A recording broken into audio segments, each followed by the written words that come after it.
Muy buenas tardes, mi amigo. Colegas, me acaba de llegar un Volkswagen Gol desarmado porque viene de otro taller.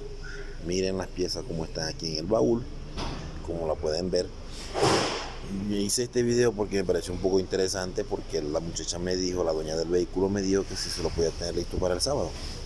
Y yo acepté el reto y le dije que sí. Aquí le voy a mostrar cómo está este vehículo. Todo está en el baúl, completamente desarmado.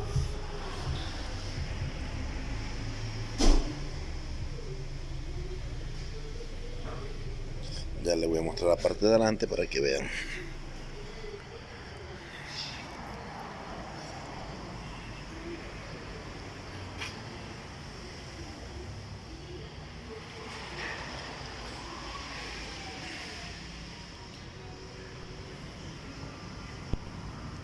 Bueno, mis amigos, colegas, ahí les dejo ese video para que estén pendientes para cuando les sube el próximo video de armado y prendido. Que tengan una feliz tarde.